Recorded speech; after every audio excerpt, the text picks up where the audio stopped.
talk today is entitled Advancing Educational Research at NASM, Collaboration, Curriculum, and Context. Dr. Cameron is an assistant professor in medical education and curriculum development. She currently co-chairs the Northern and Rural Health Curriculum course in the MD program and is a founding member and the chair of Merlin, Medical Education Research Lab in the North, a lab that's dedicated to advancing research and leaders in health professional education at NASM. As an educational scientist, Dr. Cameron's program of research focuses on social justice pedagogies that support transformation in education and health systems. With regional, provincial, and national funding in diverse areas in medical education research, Dr. Cameron's work has and continues to be multidisciplinary with broad impact. Before joining NASM in 2017, Erin held a faculty appointment at Memorial University of Newfoundland, my alma mater, but loves being back in Northern Ontario, enjoying vibrant outdoor adventures at with her husband and 4 young children. During and after Dr. Cameron's talk, please enter your questions into the WebEx chat, and when she's finished her presentation, we'll have time for her to respond to your questions. So with that, I'll turn it over to Dr. Cameron.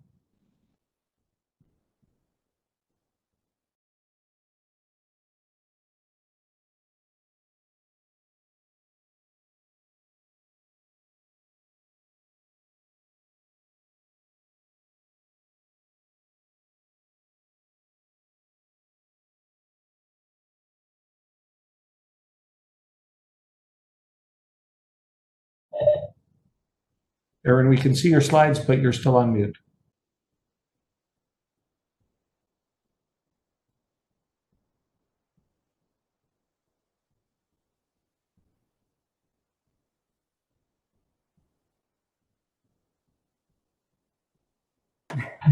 All right. Can you see my slide with not my speaking notes, and you can see me and hear me? Yes. Awesome, wonderful. All right, just getting set up. So, thank you to the warm welcome, Dr. Marsh, and also a big thank you to the Northern Health Research Conference Planning Committee for the invitation today. It's both a huge honor to be able to present today to all of you across the North, and welcome. And really a big thank you to all of you for making the time in your busy lives and schedules to listen and to engage and be part of today's talk entitled Advancing Medical Education Research. Before I start, I wanted to situate this talk. So I want to acknowledge that I'm a settler on this land and that the Northern Ontario School of Medicine's entire campus is on the ancestral lands of the Anishinaabe, the Meshkikawak, and the Métis Nations. I also want to acknowledge that this is less of a technical research talk, but rather more of a celebration of work that I am part of, but that many of you are also a part of, and that I hope others will also get involved with in the future. So it's really a celebration of where we have been and where we are going collectively in medical education research, and more broadly, health professional education in Northern Ontario. As with many talks, I wanted to declare my affiliations and associations and potential biases that I may have. I am part of numerous groups where I have received funding to attend meetings, but I'm not paid for any of these activities. I do receive, again, honorarium to attend some meetings. I've also been the recipient of, as Dr. Marsh mentioned, of multiple grants and awards, some of which I will share with you today. However, what I'm sharing with you today does not represent the perspectives of these institutions, but rather my own perspectives and my own journey into research. So let's begin. So what story does this picture tell? Actually, first, maybe if anyone can tell me who this is and what medal this was for, you can enter it into the chat function. And there's a winner for the first one who jumps in. Claire Hughes, wonderful. Thanks, Natalie. So absolutely, this is Claire Hughes when she won her gold medal at the 2006 Olympic Games. So this picture tells a story of winning, of gold medals, and of the Olympics, high performance. But to me, it also tells a different story. Claire Hughes, after winning this medal, after this exact picture, went on to announce to the world that her gold medal was motivated by children around the world who didn't get to play.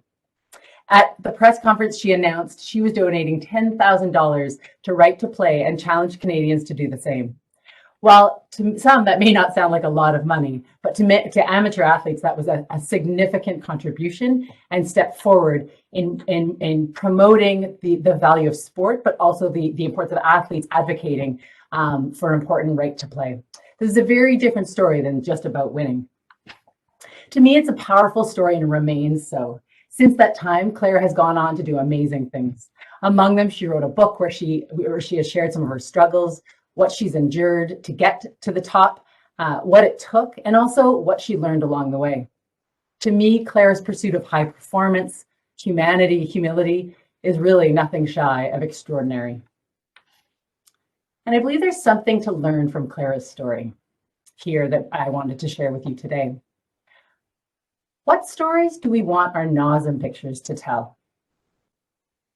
A Google search in the last few days, when I put into Google Northern Ontario School of Medicine, these were the results. And while they capture some of the past and current story, we are so much more than the bricks and mortar and the buildings. We are truly no ordinary school at NOSM, and trying to change the course of health in Northern Ontario and beyond is truly no ordinary task. So today I'm going to spend the next 45 minutes to an hour talking about the vision I hold for medical education research at NOSM, but also across Northern Ontario and to many of our stakeholders and partners. I will weave together my journey in medical education research and some of the related projects I've undertaken so far and that I'm a part of since joining NOSM in 2017. I'm going to focus on three key messages, what I'm calling the 3 C's. And don't worry, I won't talk too much about COVID, and I won't talk about my 4 children, although they're with me always. Rather, I'm going to highlight three really important things. One is collaboration, or truly the co-creation, the cornerstone about building a socially accountable medical education and medical school in Northern Ontario. Second, curriculum, the power in education for fostering graduates, connections, and movement to transform our health system within Northern Ontario and to help reimagine the world that we want to live in. And lastly, context. Everything is about place. Education is not for nowhere. Education is for somewhere. I'm going to credit my colleague Bruce Weaver here, who often uses Goldilocks at the beginning of his seminars, and I've taken on a similar thing. I think it's a good reminder for many of us that I might come in too hot, too much information all at once, and for others I might come in too cold, not enough information. But with such a broad audience, really trying to go in the middle in terms of providing something for everyone a little bit. If there's things that you want to follow up with on specific research projects, I'd be happy to connect with you. And if there's things that you want to learn more or get involved with, please connect as well. So my earlier story about Claire Hughes wasn't out of left field. She, in fact, like me, grew up in Manitoba. She also had red hair. I had redder hair when I was younger. And while her first sport was speed skating, mine was also on blades, but it was figure skating.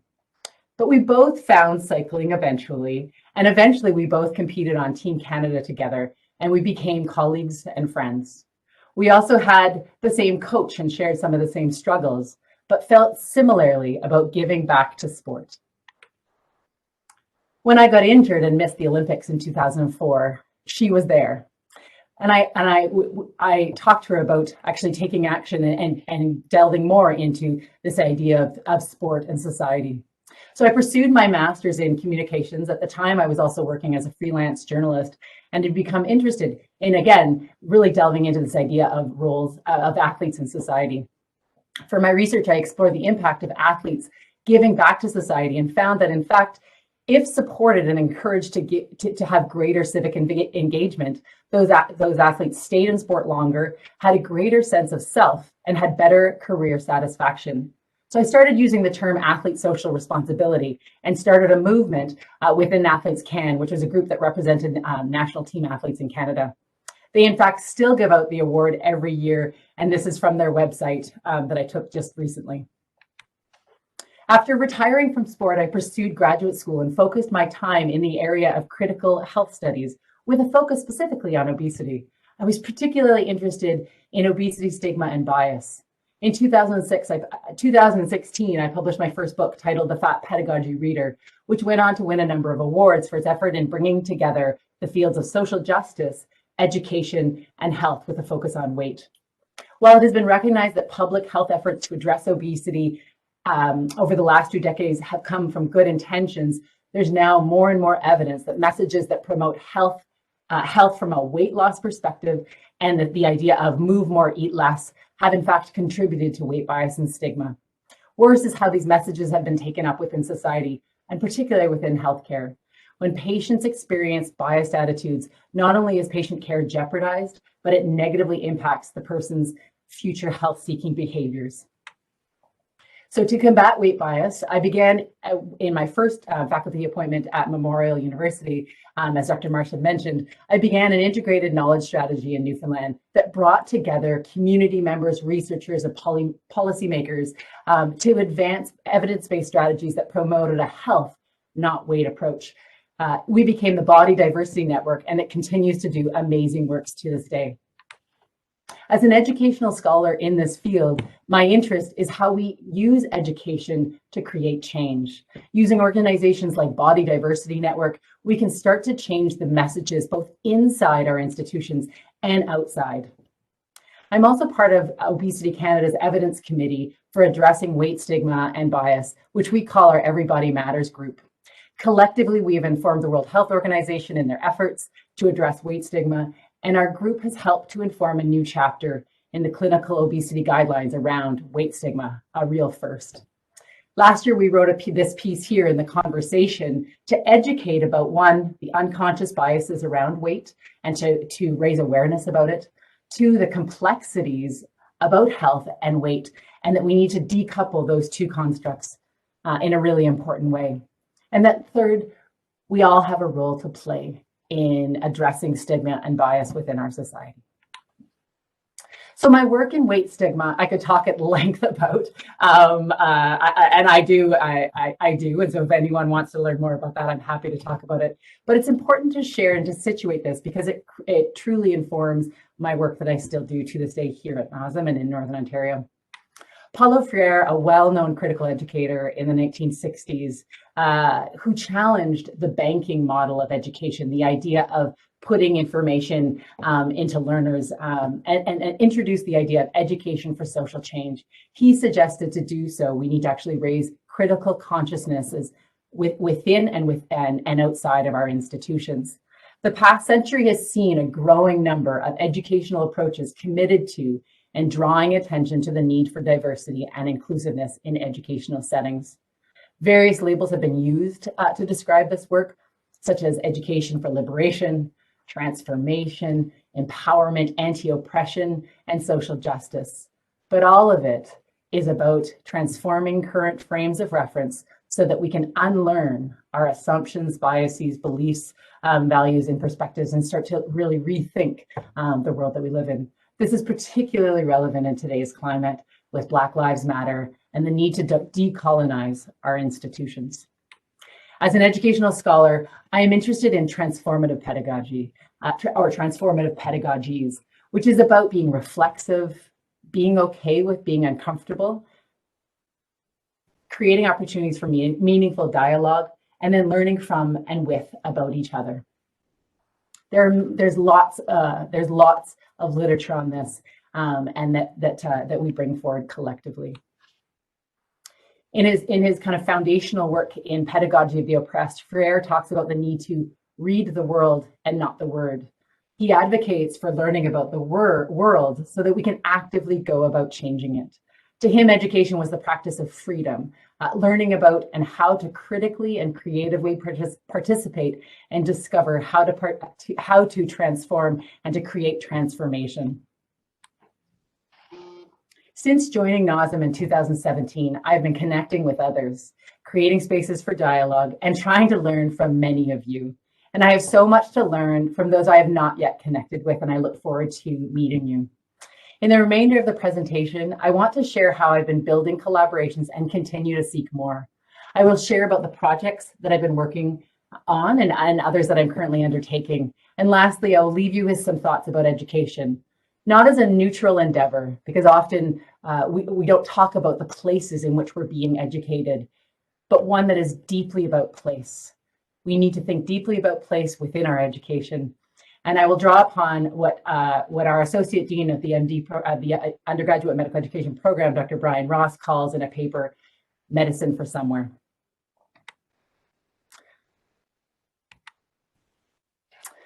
So we're here today at a research conference talking about medical education research, but research is only a small part of what we call medical education scholarship. So I just want to acknowledge that there are many different kinds of ways to engage in medical education and health professional education more broadly. Here's a metrics model that NOSM's very own Rachel Ellaway and David Tops developed based on all the work that they had looked at in terms of the discourses in medical education related to scholarship. So while many of you may not identify as researchers yet, in fact, many of you engage in scholarship, which is a part of this bigger picture of medical education. So I have no doubt that many of you are involved in many of these aspects, and just to acknowledge the important work that you do. Medical education research has been defined in different ways.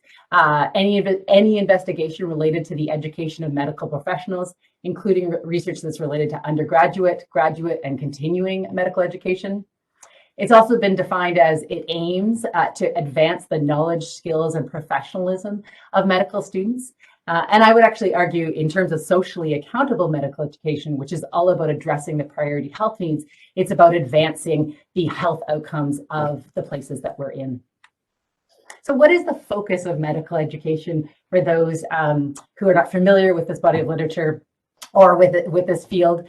There's so much. It's so core to our educational programs and to our education more broadly. It focuses on curriculum development. Just think about the incredible things that have been happening around COVID and having to adapt both the curriculum in content, but also in pedagogical, the how. There's been incredible at NOSM. I know there's been some incredible movement towards virtual teaching in the structured clinical skills, and there's real opportunities to do research in some of these new innovations. There's also student, faculty, and course evaluations. At NOSM, we have an Office of Program Evaluation and Assessment, and really which is about continuing quality improvement. And in some cases, with an approved ethics, you can really start to look at, again, longitudinally what is happening and ask some really important questions about student experiences and also teacher experiences and preceptor experiences. In terms of faculty development, we have an incredible Office of Continuing Education and Professional Development that have been doing some really innovative work at NOSM around opioid curriculum and developing it and researching it.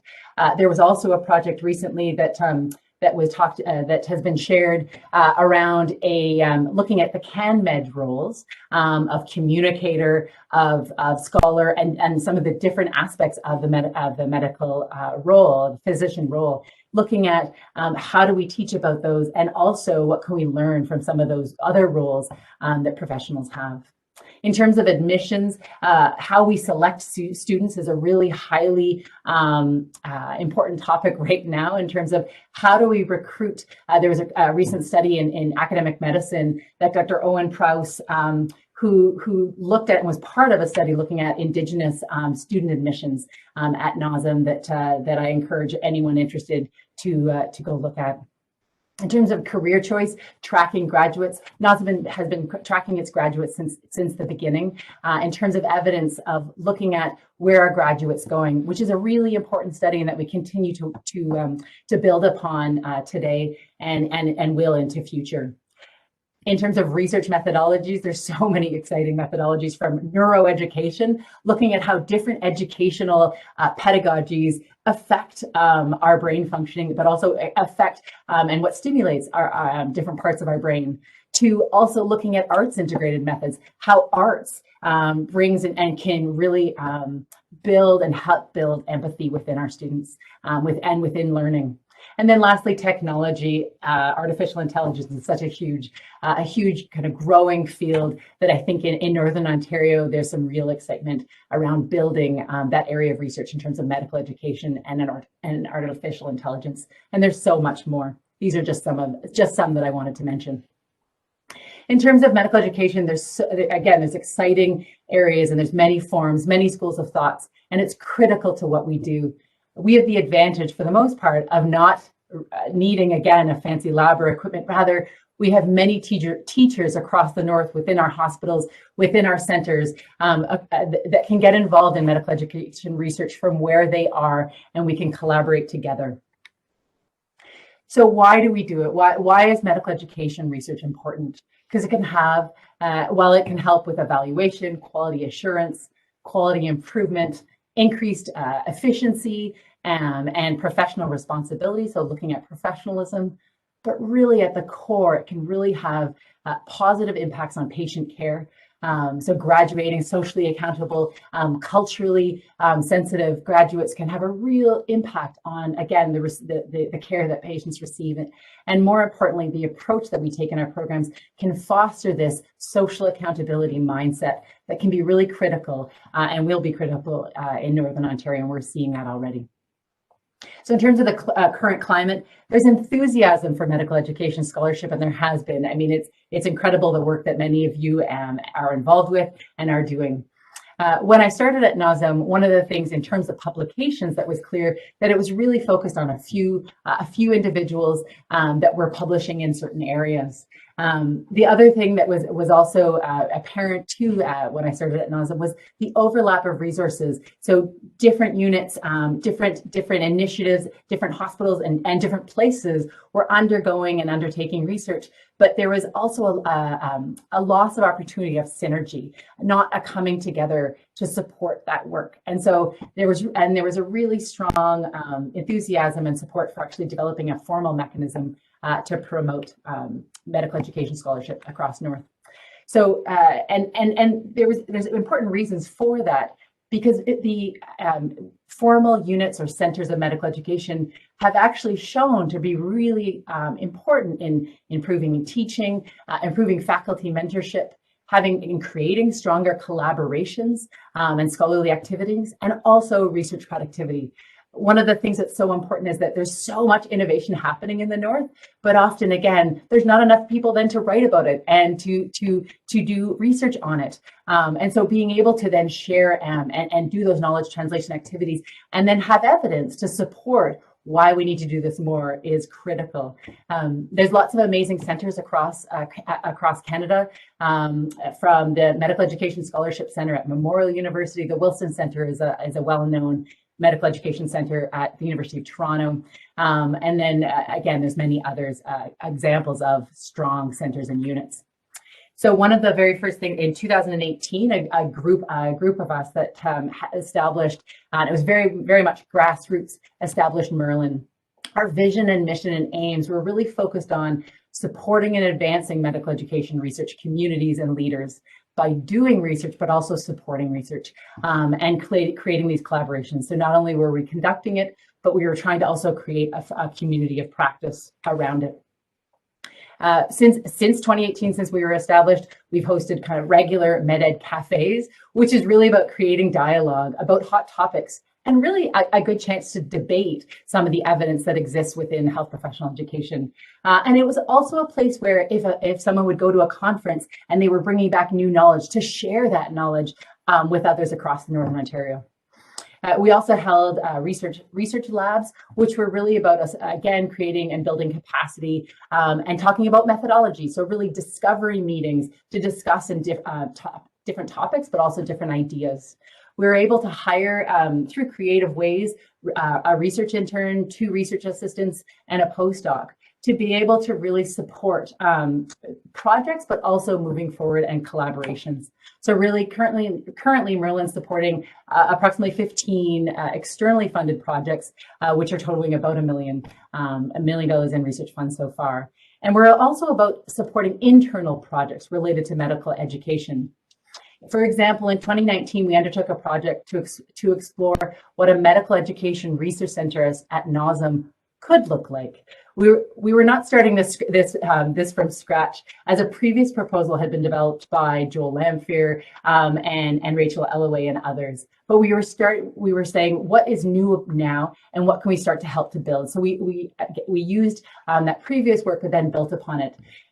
In building upon it, we had also conducted an environmental scan and literature on what medical education centers were doing across the country. We actually did some site visits, looking and talking to those who are running centers. What can we learn from those well-established centers? We also met with different stakeholders at NOSM and outside of NOSM to really look at, again, if we were to build something, what would that look like? How could that really help to support medical education in Northern Ontario? So we conducted, again, those two phases and identified in three main priorities, which were: one, investing in building medical education research capacity and expertise in terms of forming a unit, developing internal and external collaborations and mechanisms in which to support scholarship, as well as creating a data repository and data management strategy around certain specific initiatives. Other things that were identified as key sub-themes within this report were more support for research, so funding, protected time, and I'm pleased to say that now we actually have a medical education research fund that was just started at NOSM. There was also a talk of, again, shared resources. How can we build kind of a repository of resources specific to medical education or health professional education? And so we have been working in terms of Merlin's website to have resources of medical education journals, grants that are opportunity, and you know, the new newsletter is a fabulous outlet too that we're collaborating with. In terms of also a data strategy was a big one that I think, and I'll speak to in a minute. Research interests those that we talked to, they spoke to organizational change management, knowledge translation, social accountability, and health systems. But what was so important and critical in all of our conversations and in the survey that we also did, many respondents made comments that having a dedicated center or unit that it needed to help build NOSM's capacity around social accountability, that it wasn't just about doing research, it was also about fostering research collaborations across the North and supporting our communities in different places. That was really critical. So what's fantastic since this report in 2019 is that there's been a new unit established, the Office of Institutional Intelligence, or rather OI, which I'm told that in New Zealand means paying attention. So pay attention to OI, and this is being led by Matt L'Italien, which is great, which is again all about data governance and really bringing together some of the key data. There's also a new initiative around developing a practice-based research network at NOSM called North with 2 H's, an exciting opportunity to link education and primary care data, but in a really responsive way in the North. This group who's leading this initiative is in particular interested in also ensuring the data is collected in an ethical way. And so looking at Indigenous data sovereignties a really core part of what they're doing. And lastly, wouldn't it be exciting to have a dedicated research center that supports social accountability and the social accountability mission and collaborations across the North? So let's dream big for the next stage. So while collaborations and building a common vision has been a really critical, and myself and others have been continuing to pursue, we've been continuing to pursue projects. And so I wanted to mention some of the projects that I've been involved with that we've completed to date, but also that I'm undertaking right now. So in 1995, Charles Bolin and Jeffrey Heck published a white paper about defining and measuring the impact of social accountability. In it, they described the social accountability scale. And while it's going to take many years to get to the accountability here, in the meanwhile, we are continuing to identify parts and pieces of what this really means. Again, we're all wanting to be able to achieve this, but it's going to be something that's a moving target, because again, the priority needs are always changing. And so what research can we be doing to look at and reflect on social accountability? So in terms of early evidence of NOSM to date and social accountability, it has highlighted that NOSM has benefited Northern Ontario in different ways. Communities by retaining NOSM graduates. So NOSM has shown that if you do your undergraduate and postgraduate training at NOSM, that there's a 94% retention rate. Which is helping to address some of the decades of physician shortages in the region. Social accountability has also shown to stimulate economic development. So there was a paper published that talked about for every dollar that was spent by NOSM, there was a $1.60 economic spin-off in the region. And there's been other research to date more recently that has actually looked at this in other places as well. So again, if we take a social accountability approach, that there's large economic benefit. Social accountability also tends to shift career choices towards more generalist, specialty generalist and emergency medicine, and there's evidence for that. It's also showing to have influence over where people work and how long they stay in their first positions after graduation, and also the types of communities that they work in. And finally, social accountability in terms of social accountability medical education has also shown to improve patient care.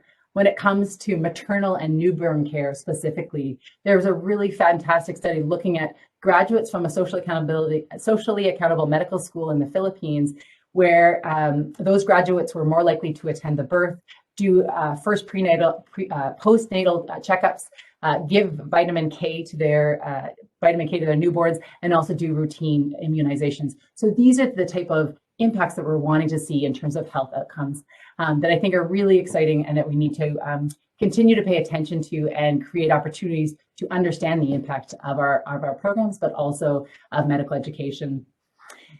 But we're just in the beginning of really trying to capture those impacts. One of our NOSM colleagues, I think, posted this editorial or this commentary and asked some really good questions about NOSM, about the Northern Ontario School of Medicine, but really asking us to continue to work to advance knowledge, to look at the data, and to really measure our impact. That I think is important for us to pay attention to and to build upon. So I'm going to speak to 3 studies that I've conducted so far and completed at NOSM, but then also that other studies that I'm working on that speak to, again, I think the breadth of what medical education is all about. So first, the first study was in terms of social accountability. There's been lots of studies that have included students, but there were very few studies that actually focused on the student voice and perspectives on what does social accountability really mean across your medical school training or across your training. And specifically, a lot of the studies had looked at after graduation or close to graduation. And so we conducted a study that looked at developing a social accountability mindset across the curriculum to really understand, one, how students experience it, but also how they perceive social accountability.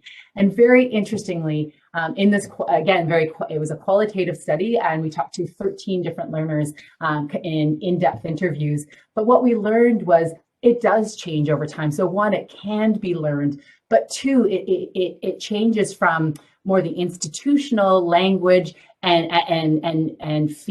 no knowledge focused to more of a reflective, meaningful. So once students had a chance to go into community, to live and breathe, to see and practice other preceptors, but also for a chance for them to practice what it really means. They were much more focused on developing the competencies around social accountability that are needed and required for, again, a career of advancing and practicing in medicine. One quote from a participant was, if you have one perception going into medical school, but when you're engaged in all this discussion, you can think differently about situations. And instead of having just one picture, you can have multiple pictures in the curriculum. And this came up a lot in terms of having the exposure and the opportunities to work with and learn from communities. So this idea of education developing a social accountability mindset. The 2 things that stood out in this study, particularly that I wanted to mention, the findings were were one that the curriculum is so related, and social accountability is so related to the relationships and exposures in terms of the different voices, the different worldviews and perspectives, and also the mentorship that was key. So that relationality, and also just that it's so place-based, that it's rooted in knowledge and practice in place. So as I said earlier, and I've been learning through these studies at NOSM, that education for somewhere is so critical. And more of a cautionary tale, the quote that I've included here, just to remind me to mention it, was just this idea that we have to pay attention to also the and continue to reflect and engage with students around the idea of content fatigue, as one participant talked about, but many of them talked about this idea of the empathy and the declining of empathy, and starting off very excited and paying, and then starting to lose that. And so how can we support the social accountability mindset across the curriculum is really critical. So making the social mission explicit was critical, and it was learned, it was clear from the start.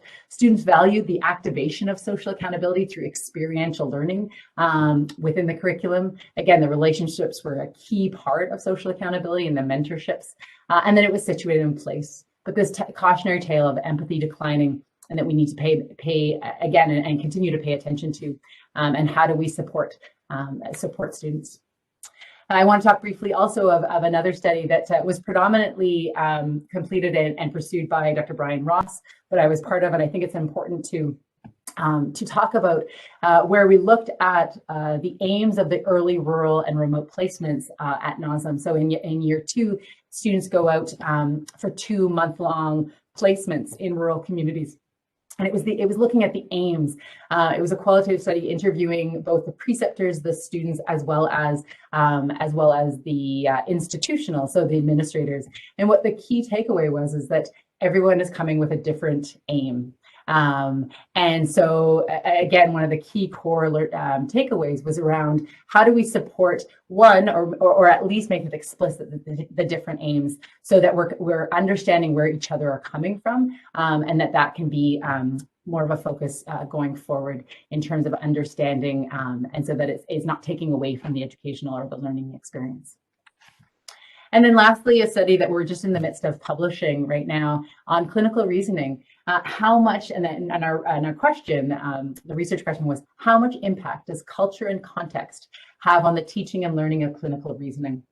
And it was interesting. This study arose when I first come to NOSM, where Dr. David Allen was developing a clinical reasoning curriculum, and we started to talk about what the evidence around the teaching and learning, and what the evidence was about teaching it. And I, again, simply asked the question: is it different? Do we need to teach it differently if we're teaching it in Northern Ontario compared to another setting?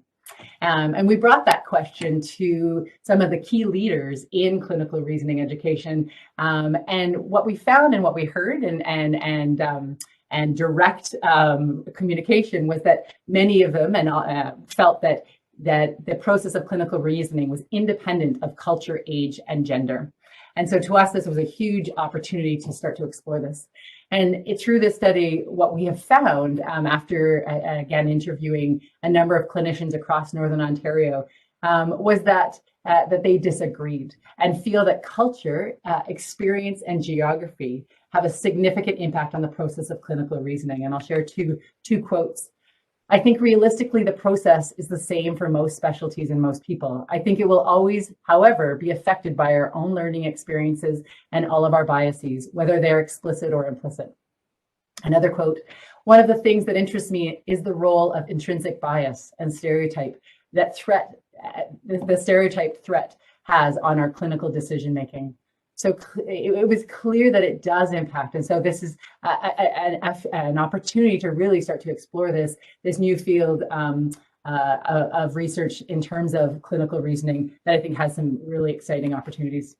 And then just some other studies that I'm currently involved with.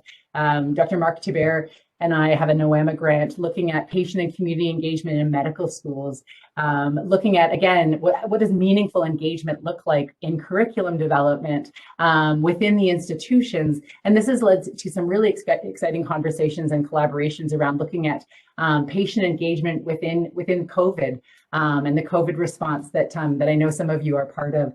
So I think it's really exciting, again, where one study can lead to another study.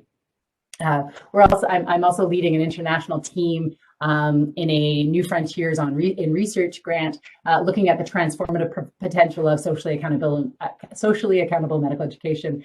And we're using arts-based methods to explore the everyday lived realities. Because often, again, I hear students and I also hear clinicians say, what does it really mean? What does social accountability really mean? And so we're really wanting to explore, again, both the local experiences, what it means every day, what does it mean to a clinician, what does it mean to a PhD faculty member as a professor, what does that look like, and how do we start to change how is it changing, and how do we continue to change our local environments? I'm also leading an accreditation study, again, which is very exciting, and we're just really at the early days of looking at the new virtual, so accreditation for the medical schools, for medical education has gone online in the undergrad program. And so NASM and the University of Toronto are the first two medical schools. And so what a great case study of having two very, very different sites going through this process together. And so to be able to do a bit of a case study around that, I think will have real impacts on, again, what we learn about the processes and impacts of the new model. I'm also working with Dr. Alex Anawati on a really novel study of looking at social accountability, where it was developed and originated in medical education, and then starting to take that lens and move it into our health institutions. HSN has actually a VP of social accountability, one of the first, and so they're real leaders in terms of social accountability and bringing that language and those discourses and the way of thinking, the mindset, into our health institutions. And lastly, another really exciting study, and my colleague and I are co-PIs on this project, developing a model for the primary healthcare workforce, developing a model that is going to capture and address and highlight and be able to support communities in understanding their health workforce needs in their communities. And so we're, again, very early days of that project, but it's another exciting one. And so lastly, the last section, so as shown through my research in medical education, and it's very focused on social accountability. It's just a very natural extension from my previous work in social justice. But given my work at NASM, place is a dominant theme. So I wanted to focus the last section of my talk where we're talking about, again, education for somewhere. Again, in the kind of seminal work of Bolin and Heck in 1995, where they talked about defining social accountability as well as assessing it, they talked about values, the values of social accountability. And while these are still very much talked about today in terms of their relevance, quality, cost effectiveness, and equity as key values, but most of these are outcomes based. And what has happened is that a lot of the work in social accountability has been driven by checklists, and now it's part of an accreditation standard, which is incredible in terms of, and it's actually the accreditation standard is 1.1.1. But rather than focusing on a way of thinking, it's become more of a checklist, and we need to really continue to push our thinking around this. And how do we capture it? How do we capture the local nuances and uniqueness? So not losing the standardization, but celebrating also the contextualization. In a paper that Dr. Brian Ross and I are in the midst of publishing, we argue that we need to focus on processes for achieving social accountability just as much as again, the outcomes of social accountability. And for this, I would like to add a few other values to the list and to, again, to continue to push our thinking that I invite you to think a little bit about. So again, the value of justice, no surprise, in terms of really decentralizing the power, that it's very participatory, and it's based in kind of civil society and human rights. It's about actions that address inequities, and it's about removing barriers to equity, removing those potential barriers that exist. And it's about giving voice and agency those that have lived those inequities. So adding justice as a value to social accountability. The second value that I would add and I think continue to push is the idea of reflexivity. Developing, and as I had mentioned earlier, Paulo Freire talked about critical consciousness. We need to continue to push and develop a critical awareness of privilege, of social location, and understanding and attending to different and various subjectivities as well as worldviews. That we need to continue to invite many different worldviews and be reflexive of, through that process. So engaging with different ways of knowing and being in the world. And understanding that, again, knowledge is very situated. I'd also like to add the value of relationality. Again, social accountability is very much a social contract in terms of, but we have to have really strong relationships of care, connected, and they're so fundamental to pursuing social accountability. It also values different knowers and different ways of being. So students and our communities as knowers and as being really important to our institutions.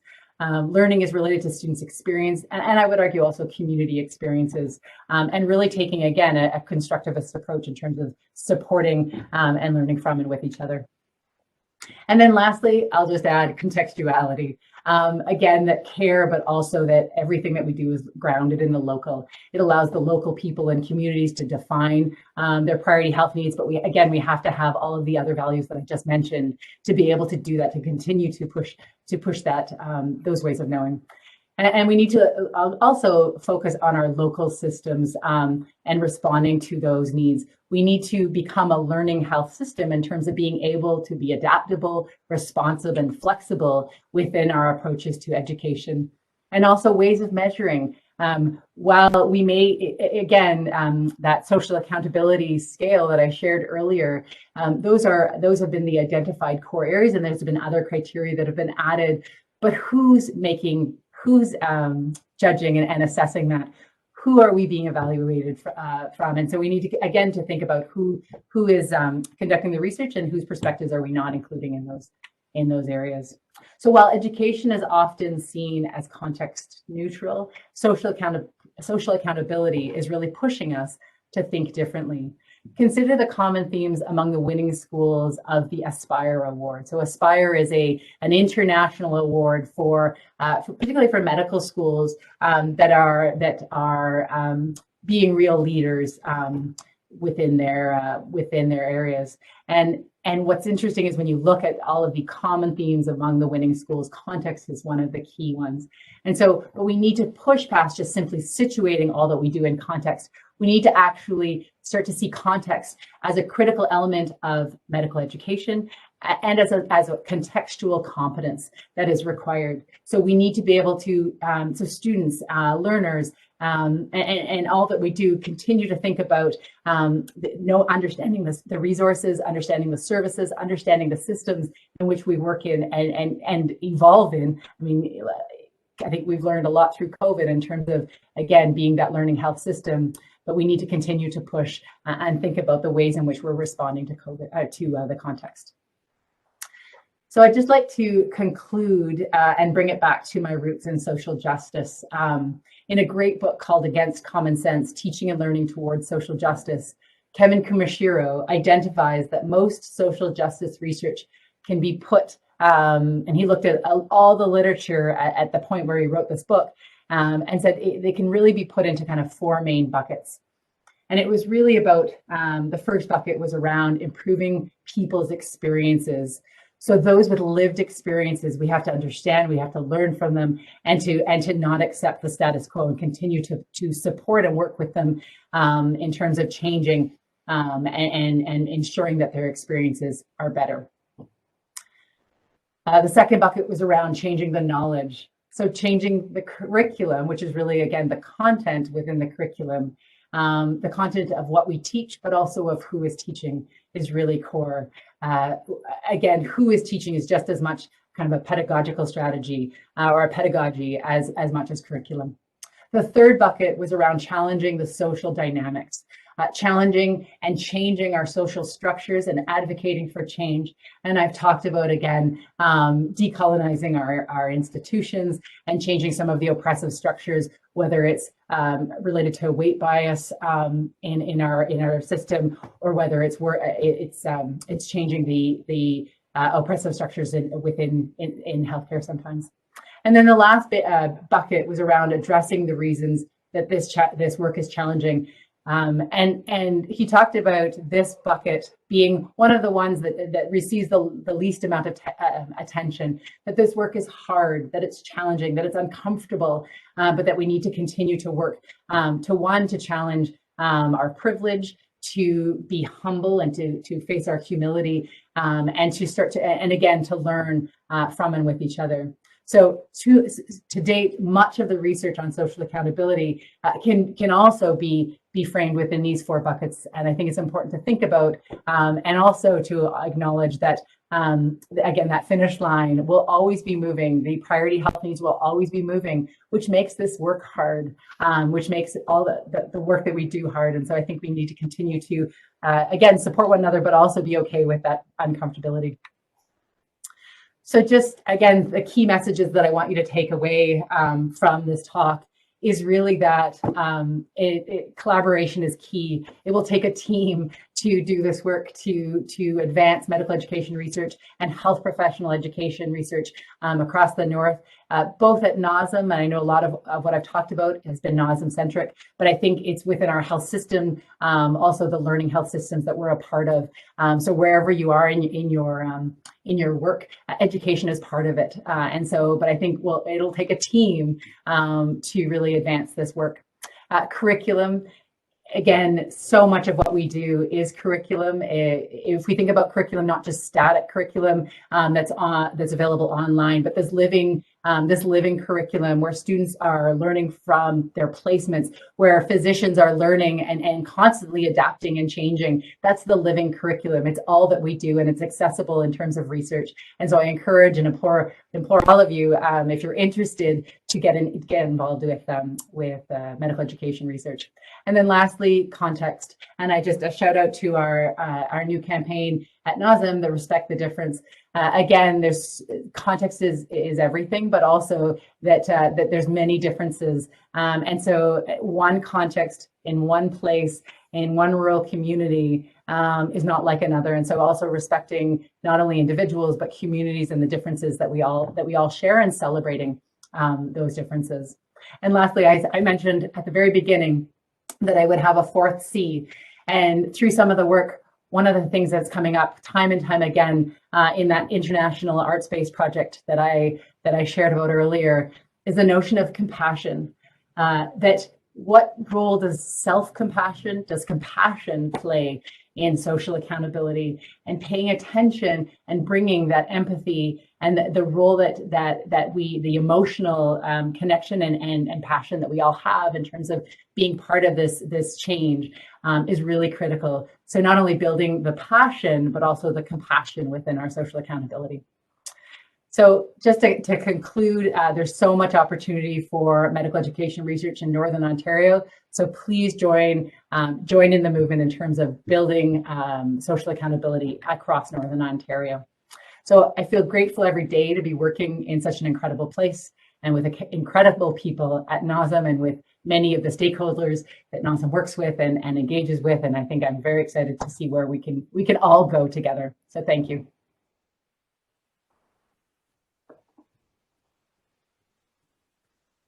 Thank you, Erin. So we'll now have some time for questions. I'll remind everyone to please keep their video off and their microphones muted, but enter your questions into the chat, and I'll ask them of Dr. Cameron and give her a chance to respond as we interact here on your behalf. Erin, while we're waiting for the questions to start flowing in. At one point you mentioned that 94% of those who do their UME and postgrad at NASM stay in Northern Ontario.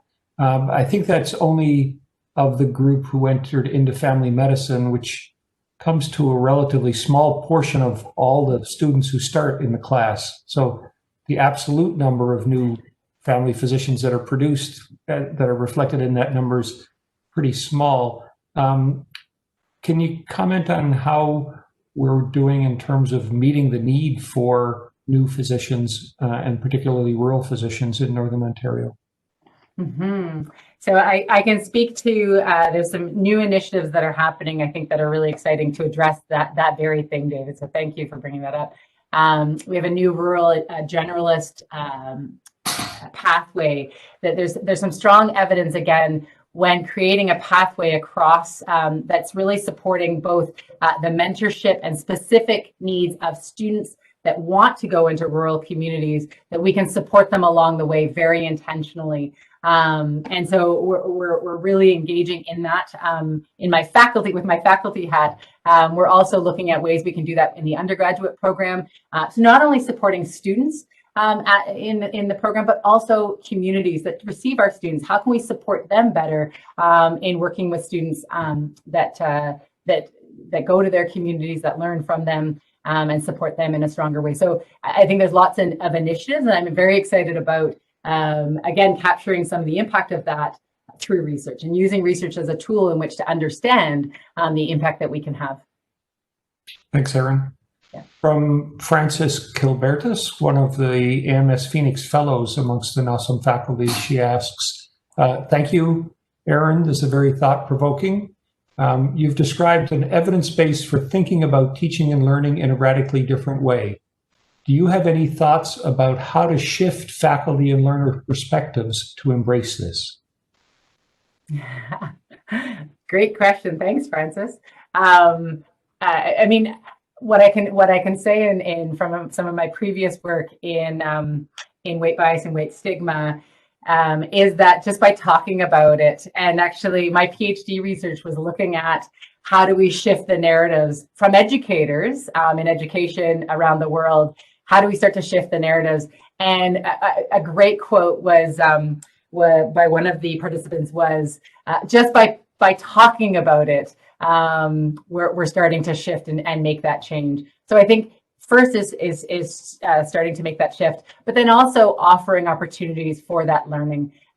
So in Newfoundland, we were running weight bias training for all public health nurses across the province. So again, it was, I think, and we were working closely with the government. So I think the more that we can one, be present and talking about the shift that's needed, but also then working to change the culture through some of like partnerships with CEPD and through at NOSM, but also through our different stakeholder groups at the two hospitals and our regional hospitals. I think the more that we can share this message, the better. Okay, thanks, Erin. Dean Verma asks, what do you see as the future of medical education research and leading in the area of social accountability at NOSM? I think some of the work that I'm doing right now in terms of one of the studies I didn't talk about was we're developing a locally focused and driven impact framework. So developing the framework as the first step in terms of what do we need to be measuring? What do we need to be capturing and in talking to many of our communities and talking to our students and our faculty, what do we need to be measuring over the next while? So not just what we think we should be measuring, but what do our community and our stakeholders think we need to be looking at? And so that framework could then help address that very thing that you're talking about, Dr. Verma, in terms of what should we be measuring? And so to me, again, medical education is also an upstream, medical education is a strategy for transformation. So I think it's one part of it, but also what impact are we having? And so this impact framework will help with some of that, I think. Thanks. Yeah, I think impact is certainly key for us to figure out ways to measure. You earlier referred to the Amy Aspire Award for Excellence in Social Accountability. And as you know, NOSM was one of the first schools to receive that award. And because of that, I had the chance to be on the awards panel with Amy for a few years. So you're able to talk about the schools that received the awards. I can tell you some of the commonalities amongst the schools who applied for the award but were not awarded it. And it very often came down to inability to demonstrate an impact on the population that they serve. Because having an impact on the population you serve is such a key aspect for social accountability. Right. Some things going out in the chat to remind people to send their questions in the chat. I received one, David, to me, and it's what thoughts do you have as to how we can select students and residents for admission who are more likely to embrace social accountability? Was the question. I mean, I think some of this work is being undertaken by colleagues. I know that Dr. Elaine Hogard and Miriam Kane, the director, are starting to do some really incredible work around looking at other characteristics. So not just not an MMI, a multiple mini interviews, but looking at other ways of capturing the character. So that's one way. They can speak more about that work. In terms of what my thoughts are, I think we need to look broader. Sometimes when we look at the evidence when the school was built around rural origins and rural medical education and rural postgrad, then will lead to rural. But when you actually talk to a lot of our practicing physicians, they came to the north out of the cities. And so starting to think about other ways of thinking about it and also doing research to examine what were some of those pathways and those key characteristics of those individuals that made them want to come and practice. So they may not have had a rural origin, but they have a stronger affinity to serving and being part of the northern fabric, which is critical. Thanks, Erin. We do have a couple more questions from Ghislaine, Research Office. For those who might not have much experience in education research, can you explain what a constructivist position means and how it relates to your research? A constructivist approach is that we're constantly constructing our ways of knowing and being in the world, that we're seeing, that we're learning from and with each other, and that we bring those experiences together constantly. So a lot of, I mean, there's other ways of other kind of paradigms or ways of thinking that are more one that we're not constantly constructing, that we're actually picking apart. So reductionistic approaches, but also constructivist is more about that we're constantly creating our realities, which I think is, again, I think at the spirit of social accountability, because we're constantly recreating and wanting to address the needs, which is a really core part of moving social accountability forward. Of course, it also means that social accountability is an aspirational goal that can never be fully achieved. Absolutely. Which is part of the uncomfortableness of it sometimes, because I think many of us are very goal-oriented, myself included, having been a high-performance athlete. So I think it's uncomfortable that we'll never achieve that goal. But I think, again, it's the process of really working towards achieving that. Right, from Joseph LeBlanc, the recently appointed Associate Dean for Equity and Diversity. What kinds of institutional changes do you feel are needed to support socially accountable researchers? So one of the things that the Merlin undertook last year was we were working with the NOAMA on looking at what criteria we could start to, so this is to answer, I think in a roundabout way, but what criteria can we start to develop to look at, one, funding proposals, or two, educational opportunities and kind of collaborate with CPD. And one of them was around offering workshops on community-based participatory research. And what does that mean? What does that look like? Also criteria around what are the impacts of this research in the North and for the North. And so really starting to kind of develop criteria around how we can, one, measure our research, but also support researchers in undertaking research that is socially accountable. I think is a good place to start, Joseph. Thanks for the question. Thanks, Erin. There's no more questions in the queue. Maybe it'll be an opportunity for you to tell people how they can reach you to discuss your work or to suggest potential collaborations in the future. So I just put my, thanks, David. I just put my email there. I'll also put the Twitter handle for Merlin, which is MedEd North. We haven't been active as of late, but been lots of busy doing research, and hopefully we'll be more active in future. And but here's my email. And the Merlin website can be found through the NOSM webpage under research.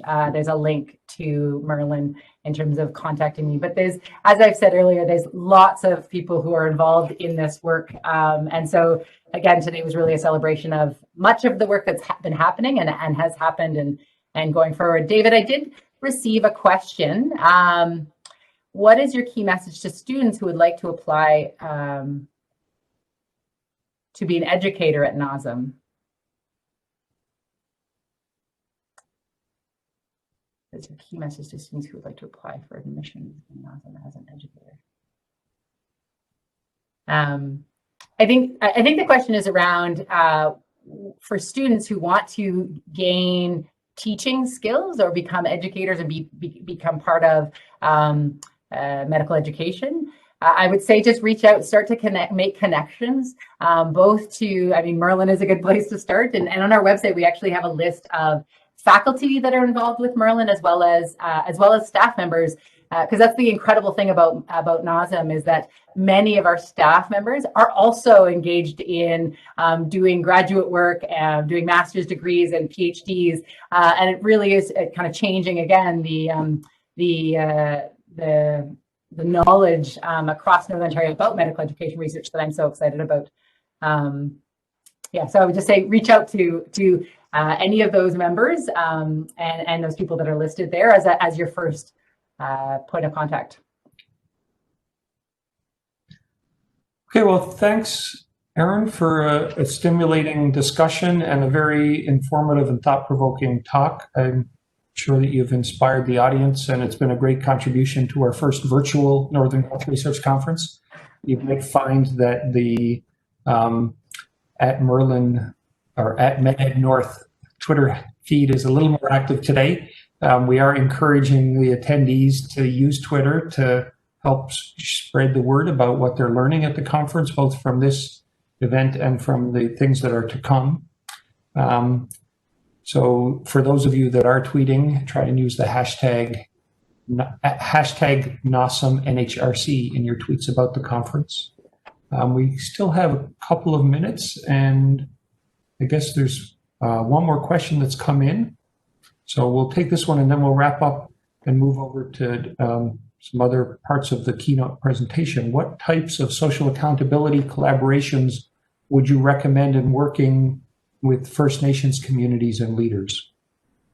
So I think there's some really great individuals who are doing some amazing work already.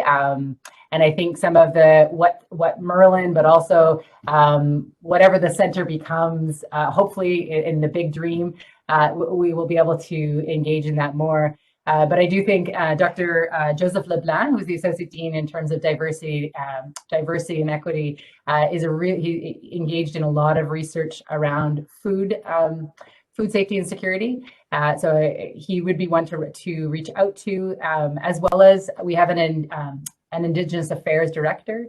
And they're, again, another incredible key point. But there's many people at NOSM that have lots of connections and collaborations. So I would just encourage, again, to reach out to people at NOSM, but also people who there's incredible leaders across the North who I think just starting to talk in terms of community-based research. It's so important to just start developing those relationships early and going forward through relationality, as I spoke about earlier. Yeah, for example, Laura Lee McGregor's just been recently appointed to a national panel on doing research with Indigenous people. So there are definitely people at NOSM who can help guide collaborations with First Nations communities and leaders. Okay, well, thanks again, Dr. Cameron.